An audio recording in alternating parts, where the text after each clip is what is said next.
حضور صلی اللہ علیہ وآلہ وسلم رمضان المبارک کا کیسے استقبال فرماتے؟ حضور نبی اکرم صلی اللہ علیہ وآلہ وسلم رمضان المبارک سے اتنی زیادہ محبت فرماتے کہ اکثر اس کے پانے کی دعا فرماتے تھے، اور رمضان المبارک کا اہتمام ماہ شعبان میں ہی روزوں کی کثرت کے ساتھ ہو جاتا تھا۔ آپ صلی اللہ علیہ وآلہ وسلم بڑے ذوق و محبت سے ماہ رمضان کا استقبال فرماتے۔ حضور نبی اکرم صلی اللہ علیہ وآلہ وسلم اس مبارک مہینے کو خوش آمدید کہہ کر اس کا استقبال فرماتے، اور صحابہ کرام رضوان اللہ اجمعین سے سوالیہ انداز میں 3 بار دریافت فرماتے، کون تمہارا استقبال کر رہا ہے اور تم کس کا استقبال کر رہے ہو؟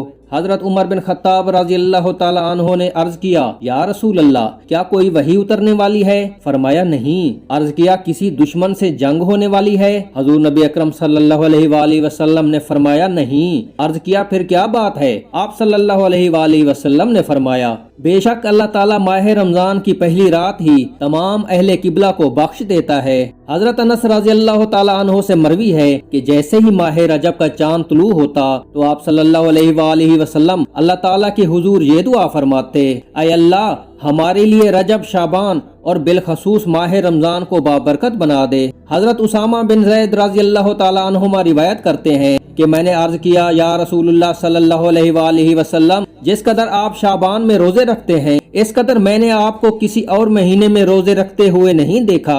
آپ صلی اللہ علیہ وآلہ وسلم نے فرمایا، ایک ایسا مہینہ ہے جو رجب اور رمضان کے درمیان میں آتا ہے اور لوگ اس سے غفلت برتتے ہیں، حالانکہ اس مہینے میں پورے سال کے عمل اللہ تعالیٰ کی طرف اٹھائے جاتے ہیں، لہٰذا میں چاہتا ہوں کہ میرے عمل روزہ دار ہونے کی حالت میں اٹھائے جائیں۔ ام المومنین حضرت ام سلمہ رضی اللہ تعالی عنہا بیان کرتی ہیں کہ انہوں نے حضور نبی اکرم صلی اللہ علیہ وآلہ وسلم کو مسلسل 2 ماہ تک روزے رکھتے نہیں دیکھا، مگر آپ صلی اللہ تعالی علیہ وآلہ وسلم شعبان المعظم کے مبارک ماہ میں مسلسل روزے رکھتے کہ وہ رمضان المبارک کے روزہ سے مل جاتا۔ ماہ شعبان ماہ رمضان کے لیے مقدمہ کی مانند ہے، لہٰذا اس میں وہی اعمال بجا لانے چاہیے جن کی کثرت ماہ رمضان میں کی جاتی ہے، یعنی روزے اور تلاوت قرآن حکیم۔ ماہ شعبان میں روزوں اور تلاوت قرآن حکیم کی کثرت اس لیے کی جاتی ہے تاکہ ماہ رمضان کی برکات حاصل کرنے کے لیے مکمل تیاری ہو جائے اور نفس رحمان کی اطاعت پر خوش دلی اور خوب اطمینان سے راضی ہو جائے۔ صحابہ کرام رضوان اللہ اجمعین کے معمول سے